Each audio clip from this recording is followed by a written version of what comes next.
ഇന്ത്യയുമായിട്ട് വളരെ ശക്തമായ ബന്ധം പുലർത്തുന്ന രാജ്യമാണ് നമ്മുടെ അർമേനിയ എന്ന് പറയുന്നത്. അർമേനിയ ഓൾറെഡി ഇന്ത്യയിൽ നിന്ന് പല ആയുധങ്ങളും വാങ്ങിക്കഴിഞ്ഞു.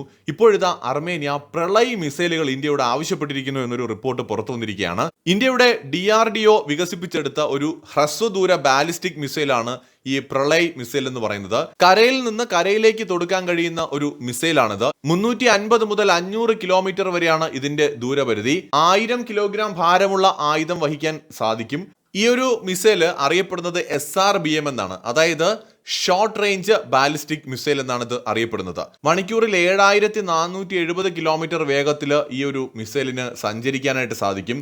ഇതിന്റെ ആക്യുറസി എന്ന് പറയുന്നത് 10 മീറ്ററിൽ താഴെയാണ്, അതായത് വളരെ കൃത്യമായിട്ടുള്ള ആക്യുറസി ഉള്ള ഒരു മിസൈലാണിത്. വളരെ റെയറായിട്ട് മാത്രമാണ് ഈ 10 മീറ്ററിൽ താഴെ ആക്യുറസി ഉള്ള മിസൈലുകൾ ലോകത്ത് തന്നെയുള്ളത്.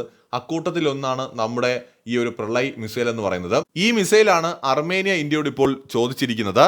ഇന്ത്യയുടെ പിനാക അടക്കമുള്ള അത്യാധുനികമായ പല ആയുധങ്ങളും ഇതിനോടകം തന്നെ അർമേനിയ ഇന്ത്യയിൽ നിന്ന് വാങ്ങിയിട്ടുണ്ട്.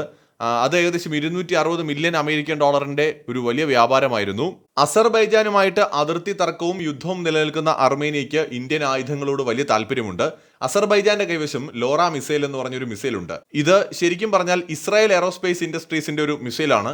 ഇത് ലോങ് റേഞ്ച് ആർട്ടിലറി എന്നാണ് അറിയപ്പെടുന്നത്. ഈ ലോറ എന്ന് പറയുന്ന ബാലിസ്റ്റിക് മിസൈൽസ് അസർബൈജാന്റെ കയ്യിലുള്ളതുകൊണ്ട് അതിനെ പ്രതിരോധിക്കാനാണ് അവർ അതിന് പകരം പ്രളയ് മിസൈലുകൾ നൽകുമോ എന്ന് ഇന്ത്യയോട് ചോദിച്ചിരിക്കുന്നത്. ലോറയുടെ പരമാവധി റേഞ്ച് 400 കിലോമീറ്റർ ആണ്. പ്രളയ് മിസൈലുകളാകട്ടെ 500 കിലോമീറ്റർ വരെ റേഞ്ചുള്ള മിസൈലുകളാണ്.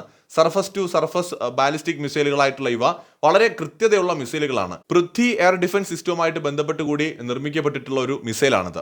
അപ്പോൾ അസർബൈജാന്റെ മിസൈലുകളെ പ്രതിരോധിക്കാൻ അല്ലെങ്കിൽ അവരുടെ ആയുധശക്തിക്ക് തുല്യം വയ്ക്കാൻ അതിന് മുകളിൽ നിൽക്കുന്ന ആയുധം തന്നെ വേണമെന്നുള്ളതാണ് അർമേനിയയുടെ ആഗ്രഹം. അതുകൊണ്ടാണ് അവർ ഇന്ത്യയുടെ കൈവശമുള്ള ഈ ഒരു മിസൈല് നൽകുമോ എന്ന് ചോദിച്ചിരിക്കുന്നത്. പ്രളയ് മിസൈലുകളാകട്ടെ വളരെ മാരകമായ പ്രകരശേഷിയുള്ള മിസൈലുകളാണ്. ഇത് റഷ്യയുടെ കൈവശമുള്ള ഇസ്കാൻഡർ എന്ന് പറയുന്ന ഒരു മിസൈലിനോട് വളരെ സാദൃശ്യമുള്ള ഒരു മിസൈലാണ്. കാരണം ഈ രണ്ട് മിസൈലുകളും വളരെ കൃത്യതയുള്ള മിസൈലുകളാണ്. 10 മീറ്ററിൽ താഴെയാണ് അവയുടെ കൃത്യത എന്ന് പറയുന്നത്. അപ്പോൾ വളരെ പവർഫുൾ ആയിട്ടുള്ള മിസൈലുകളാണ്.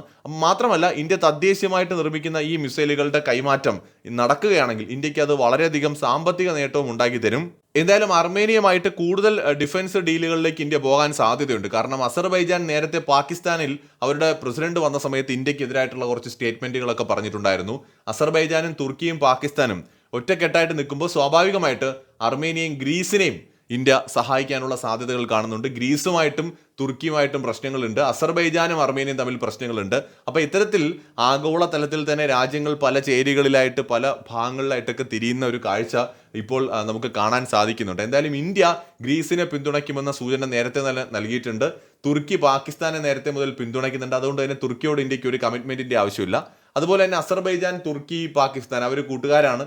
അപ്പോൾ നമ്മൾ സ്വാഭാവികമായിട്ടും അർമേനിയയും അതുപോലെ തന്നെ ഗ്രീസിനെയും ഒക്കെ നമ്മളും സഹായിക്കും. അപ്പോൾ എന്തായാലും ഇനിയുള്ള നാളുകളിൽ കൂടുതൽ ഡിഫൻസ് ഡീലുകൾ നടക്കാനുള്ള സാധ്യതകളിലേക്ക് കൂടിയാണ് ഇത് വിരൽ ചൂണ്ടുന്നത്.